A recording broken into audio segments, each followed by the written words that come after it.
गणपति नाम की सुधा निराली, सुख और शांति देने वाली। रोम रोम में इसे रमा लो, तन मन अमृत रूप बना लो। गजमुख धारी हर्ष का दाता, यही विधि है यही विधाता। शरणागत का सदा सहायक, इसका मनन बड़ा फलदायक। ओम श्री गणेशाय नमः। जय श्री कृष्णा। राधे राधे दोस्तों। प्रिय श्रोतागण, आज वैशाख मास के शुक्ल पक्ष की चतुर्थी तिथि है और आज सुख संपत्ति पुत्र देने वाले विनायक चतुर्थी का व्रत है।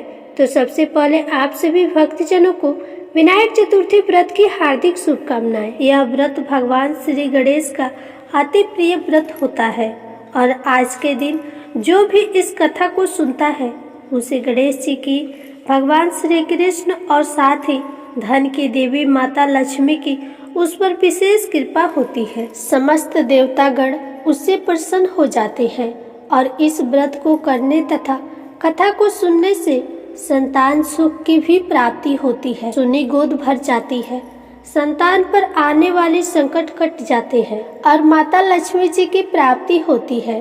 सारे विघ्न दूर हो जाते हैं, भाग्य के द्वार खुल जाते हैं और घर में सुख समृद्धि का वास होता है। अब आप सुनिए विनायक चतुर्थी व्रत की पहली कथा। श्री गणेश चतुर्थी व्रत की पौराणिक कथा के अनुसार एक बार भगवान शिव तथा माता पार्वती नर्मदा नदी के किनारे बैठे थे। वहां माता पार्वती ने भगवान शिव से समय व्यतीत करने के लिए चौपड़ खेलने को कहा। भगवान शिव चौपड़ खेलने के लिए तैयार हो गए, परंतु इस खेल में हार और जीत का फैसला कौन करेगा, यह प्रश्न उनके समक्ष आ खड़ा हुआ। तो भगवान शिव ने कुछ तिनके एकत्रित किए। तिनके का एक पुतला बनाकर उसका प्राण प्रतिष्ठा कर दी और पुतले से कहा, बेटा हम चौपड़ खेलना चाहते हैं, परंतु हमारी हार और जीत का फैसला करने वाला कोई नहीं है, इसलिए तुम बताना कि हम दोनों में से कौन हारा और कौन जीता। उसके बाद भगवान शिव और माता पार्वती का चौपड़ खेल शुरू हो गया। यह खेल 3 बार खेला गया और संजोग से तीनों बार माता पार्वती ही जीत गई। खेल समाप्त होने के बाद बालक से हार जीत का फैसला करने को कहा गया, तो उस बालक ने महादेव जी को विजयी बताया। यह सुनकर माता पार्वती क्रोधित हो गई और क्रोध में उन्होंने बालक को लंगड़ा होने, कीचड़ में पड़े रहने का श्राप दे दिया। बालक ने माता पार्वती से माफी भी मांगी और कहा, यह मुझसे अज्ञानतावश हुआ है, मैंने किसी द्वेष भाव से ऐसा नहीं किया। तो बालक द्वारा क्षमा मांगने पर माता पार्वती ने कहा, यहाँ गणेश जी की पूजन के लिए नाग कन्याएं आएंगी, उनके कहे अनुसार तुम गणेश जी का व्रत करो, ऐसा करने से तुम मुझे प्राप्त करोगे। यह कहकर माता पार्वती शिव जी के साथ कैलाश पर्वत पर चली गई। 1 वर्ष के बाद उस स्थान पर नाग कन्याएं आई। तब नाग कन्याओं से श्री गणेश के व्रत की विधि मालूम करने पर उस बालक ने 21 दिन लगातार श्री गणेश जी का व्रत किया।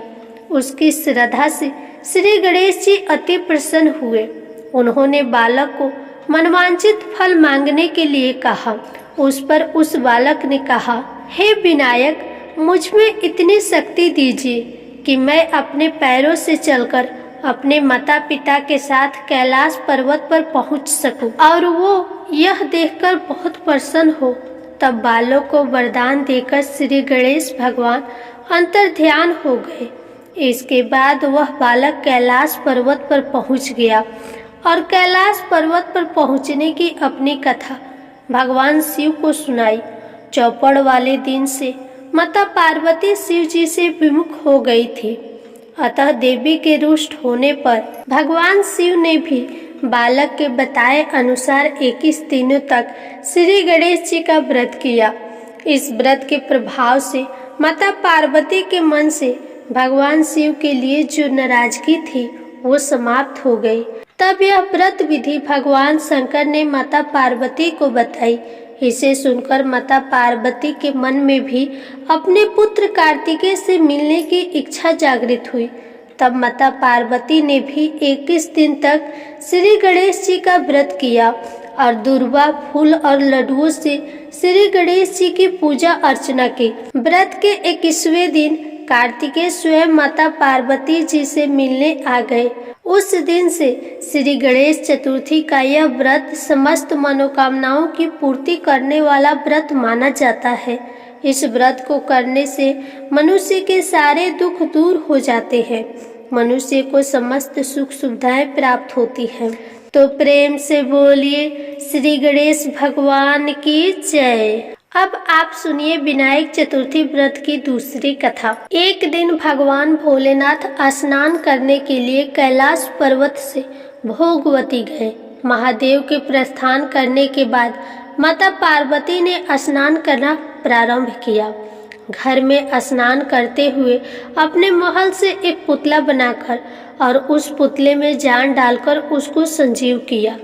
पुतले में जान आने के बाद देवी पार्वती ने पुतले का नाम गणेश रखा। देवी पार्वती ने स्नान करते जाते वक्त बालक गणेश को मुख्य द्वार पर पहरा देने के लिए कहा। पार्वती ने कहा, जब तक मैं स्नान करके ना आऊं किसी को भी अंदर नहीं आने देना। भोगवती में स्नान करके जब भगवान शिव अंदर आने लगे तब बालक स्वरूप गणेश ने उन्हें मुख्य द्वार पर रोक लिया। भगवान शिव के लाख कोशिश के बाद श्री गणेश उनको अंदर नहीं आने दिए। श्री गणेश के द्वारा द्वार रोकने को उन्होंने अपना अपमान समझा।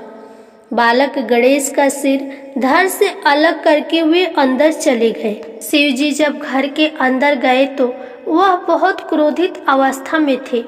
ऐसे में देवी पार्वती ने सोचा कि भोजन में देरी होने की वजह से वे नाराज है, इसलिए उन्होंने 2 थालियों में भोजन परोसकर उनसे भोजन करने का निवेदन किया। 2 थालियां लगी देखकर शिवजी ने उनसे पूछा कि दूसरी थाली किसके लिए है। तब माता पार्वती ने जवाब दिया कि दूसरी थाली पुत्र गणेश के लिए है जो द्वार पर पहरा दे रहा है। तब भगवान शिव ने देवी पार्वती से कहा कि उसका सिर मैंने क्रोधित होने की वजह से धड़ से अलग कर दिया। इतना सुन के देवी पार्वती जी बहुत दुखी हो गई और विलाप करने लगी। उन्होंने भोलेनाथ से पुत्र गणेश का सिर जोड़कर जीवित करने का आग्रह किया। तब महादेव ने एक हाथी के बच्चे का सिर काटकर गणेश के सिर से जोड़ दिया। अपने पुत्र को फिर से जीवित पाकर माता पार्वती अत्यंत प्रसन्न हुई। इसलिए कहा जाता है कि जिस तरह भगवान शिव ने गणेश को नया जीवन दिया था, उसी तरह भगवान गणेश भी नया जीवन अर्थात आरंभ के देवता माने जाते हैं।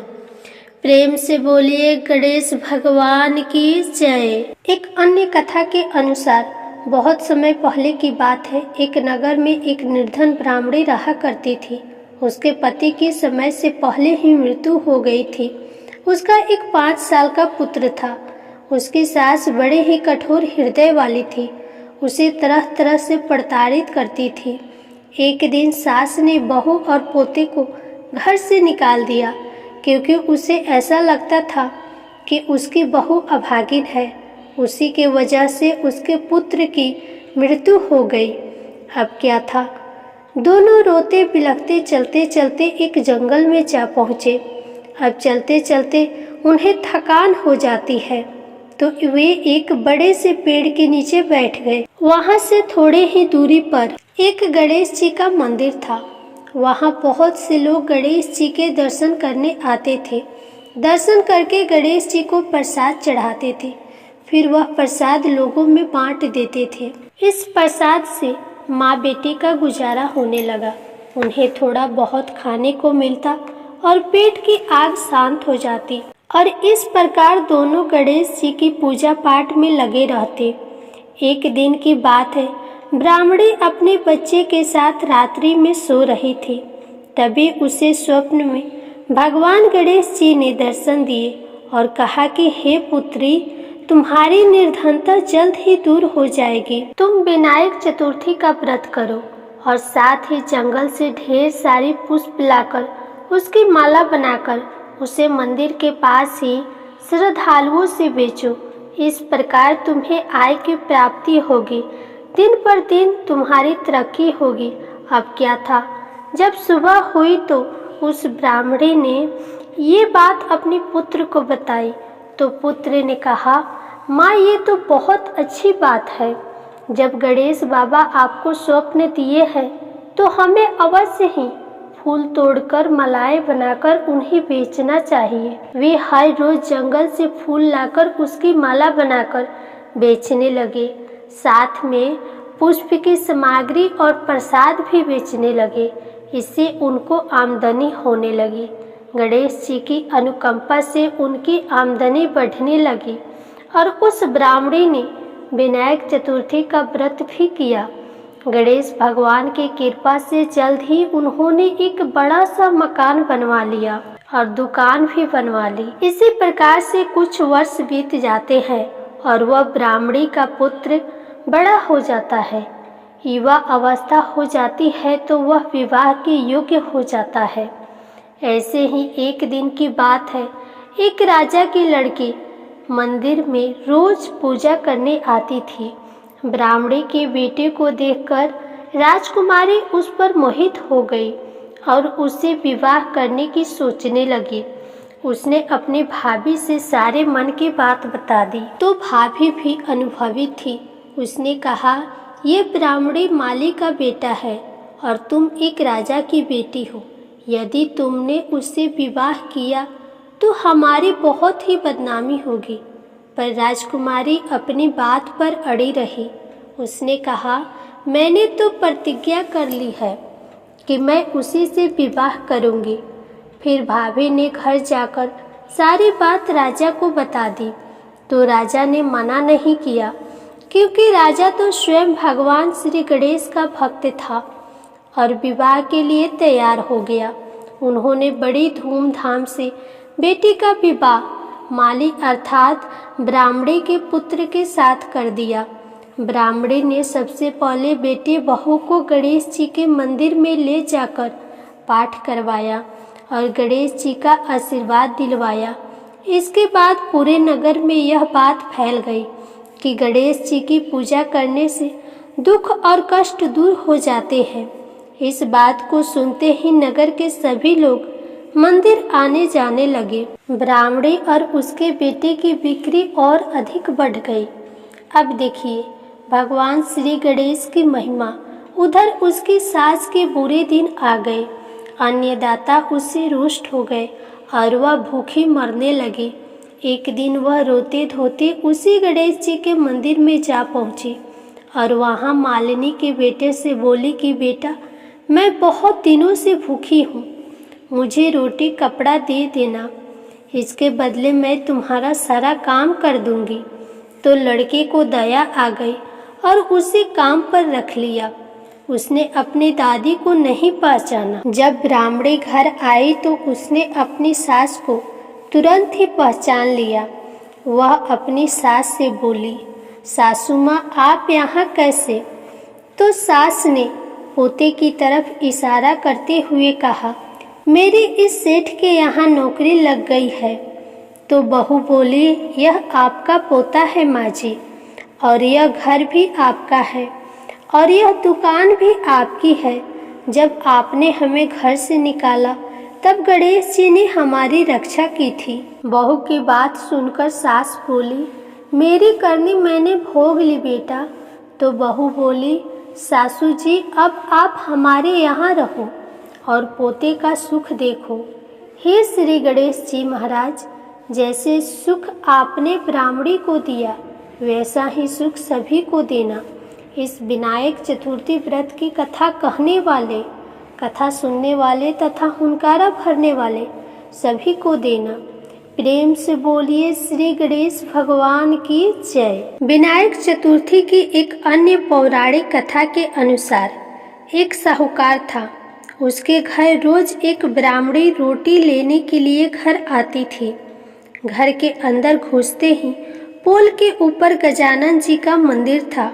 वह गणेश जी को रोटी का एक कवर भोग हमेशा लगाती थी। बहुत दिन हो गए। गणेश जी महाराज ने कहा कि यह मुझे हमेशा भोग लगाती है, मुझे इसे कोई न कोई उपहार जरूर देना चाहिए। गणेश जी एक दिन उसके थाली में हीरे मोती भर देते हैं। ब्राह्मणी तो थाली लेकर अपने घर आ गई और साहूकार से रोटी लेने आना बंद कर दी। साहूकारनी ने उसे बुलावा भेजा कि बाई रोटी लेने के लिए क्यों नहीं आती हो। ब्राह्मणी ने कहा कि मुझ पर गणेश जी प्रसन्न हो गए, बहुत वर्ष तक रोटी लेने आ गई, परंतु अब नहीं आऊंगी। साहूकारनी मन में बहुत नाराज हुई और गणेश जी से कहा कि आप ब्राह्मणी के ऊपर प्रसन्न हुए, परंतु मुझ पर प्रसन्न नहीं हुए। तब गणेश जी की मूर्ति हटाकर बाहर फेंक दी। इधर सेठ जी की दुकान में धंधा पानी बंद हो गए। एक दिन सेठ जी की नज़र पोल की मंदिर पर गई तो सेठानी जी से पूछा कि गणेश जी कहाँ गए।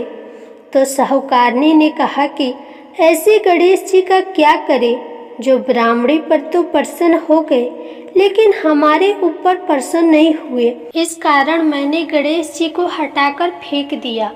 तब सेठ जी ने कहा कि यह तुमने क्या किया? मेरा तो व्यापार और धंधा चलना बंद हो गया है। गणेश जी तुमने कहाँ फेंके हैं, जल्दी बताओ, मैं उन्हें वापस लेकर आता हूँ। साहूकार जी वापस से गणेश जी को लेने के लिए गए तो गणेश जी इतने भारी हो गए कि वे उठे ही नहीं। साहूकार जी ने कहा कि मेरे से गलती हो गई है, आप मेरे घर पधारिए। गणेश जी तो और भी भारी होते गए और कहा कि मैं तो नहीं चलूँगा, पहले साहूकारनी को बुलाकर यहाँ लाओ और वह मुझसे माफ़ी मांगेगी तो ही मैं चलूँगा। और गणेश जी ने कहा कि मुझे हमेशा 1.25 सेर चूरमा का भोजन कराओगी तो ही मैं चलूँगा। साहूकार साहूकारनी को लेकर आए और उसे माफ़ी भी मंगवाई और 1.25 सेर का चूरमा चढ़ाने का हाँ भी भरी। तब साहूकार और साहूकारनी ने गणेश जी को वापस से लाकर उन्हें पोल में बिठाया। ऐसा करने पर साहूकार का व्यापार फिर से चलने लगा। हे गणेश जी महाराज, जैसे साहूकार और साहूकारनी पर आप प्रसन्न हुए, वैसे सभी पर अपना कृपा बनाए रखना। बोलिए श्री गणेश भगवान की जय। अब आप सुनिए गणेश भगवान जी की आरती। जय गणेश जय गणेश जय गणेश देवा, माता जाकी पार्वती पिता महादेवा। एक दंत दयावंत चार भुजाधारी, माथे सिंदूर सोहे मूष की सवारी। जय गणेश जय गणेश जय गणेश देवा, माता जाकी पार्वती पिता महादेवा। पान चढ़े फूल चढ़े और चढ़े मेवा, लड्डुअन का भोग लगे संत करे सेवा। जय गणेश जय गणेश जय गणेश देवा, माता जाकी पार्वती पिता महादेवा। अंधन को आँख देते कोढ़िन को काया, बाझन को पुत्र देते निर्धन को माया। जय गणेश जय गणेश जय गणेश देवा, माता जाकी पार्वती पिता महादेवा। सूर्य श्याम शरण आए सफल की जय सेवा, माता जाकी पार्वती पिता महादेवा। जय गणेश जय गणेश जय गणेश देवा, माता जाकी पार्वती पिता महादेवा। दीनन की लाज रखो शंभु सुतिकारी, कामना को पूर्ण करो जाऊं बलिहारी। जय गणेश जय गणेश जय गणेश देवा, माता जाकी पार्वती पिता महादेवा। प्रेम से बोलिए श्री गणेश भगवान की जय। आप सभी का विनायक चतुर्थी का व्रत सफल हो और भगवान श्री गणेश जी आपकी सभी मनोकामनाओं को पूर्ण करें। आज की कथा आपको पसंद आई हो तो प्लीज़ वीडियो को लाइक करें और चैनल को सब्सक्राइब करके कमेंट में गणेश भगवान की जय जरूर लिखें।